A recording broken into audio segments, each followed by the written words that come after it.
Hello, Year 10 GCSE Music, and welcome to GCSE Music Remote Learning. It's going to be a fun time. We're moving on to Area of Study 2, Music for Ensemble, and today we are going to be looking at one of our last sort of topic areas for classical music.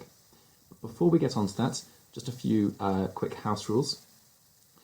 You need to be reading through this PowerPoint, watching videos like this one, and having a go at the practice questions, even if it's just in your head. If you're writing them down and then self-marking them, that's the best way you're going to practice, which is the best way to prepare for your exam. Only once you are 100% confident with the material should you then move on to the plenary assignment, which will also be set very, very soon. If you have not done so already, you need to have a click of these links so that you can start practicing your rhythm and melody listening on your own, both to take us through remote learning and lockdown, but also to prepare you for revising in Year 11. So this is a very useful task. Make sure you do it. Make sure you take at least 10 minutes to fully explore these exercises. Okay, so today we are looking at the instruments of a string quartet, a type of classical music ensemble, and we are going to be describing different articulations and orally identifying advanced string instrument techniques. This video is just talking about what a string quartet is, which means we need to remember what string instruments are. So these are our four main orchestral string instruments in the violin family. We start off with the violin, the smallest and highest pitched, followed by the slightly lower pitched viola, followed by the cello, and followed by the double bass. They all sound very similar, except for differences in pitch. There is a video linked on this slide, which is going to take you through the differences in the sounds between these instruments.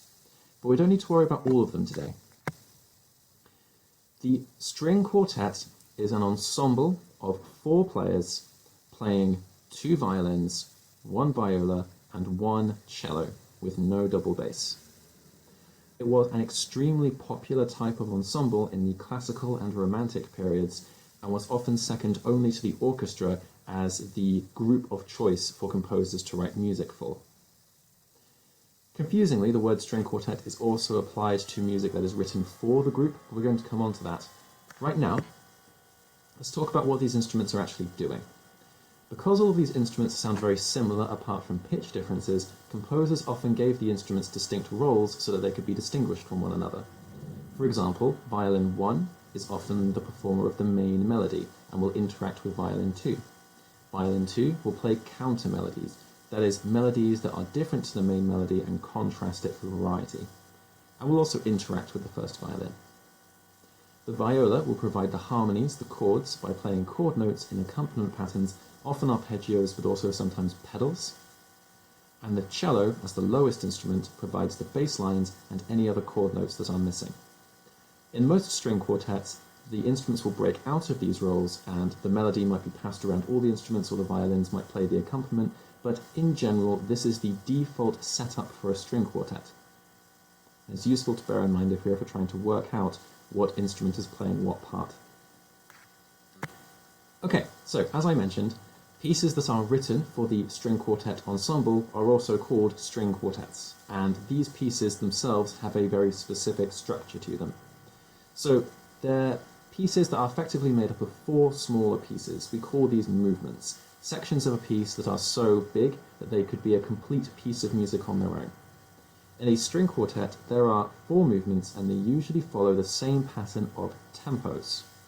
We have movement 1, which is fast, often marked allegro, movement 2, which is slow, often marked adagio, movement 3 is moderate. It is a minuet and trio form, which, if you remember, is both a musical structure and also a type of dance. And then movement 4 is fast again, only this time it's presto, so even faster. It is often also a theme and variations form. The way I like to remember this is 4 movements: fast, slow, dance, fast. Fast, slow, dance, fast. Now again, there are all kinds of variations on this that composers do to try and be creative, but this is the default and will allow you to better understand what you're hearing when you listen to a string quartet. Okay, now that you have finished this video, you need to turn to this slide, open up this link, and have a go at answering these listening questions on your own.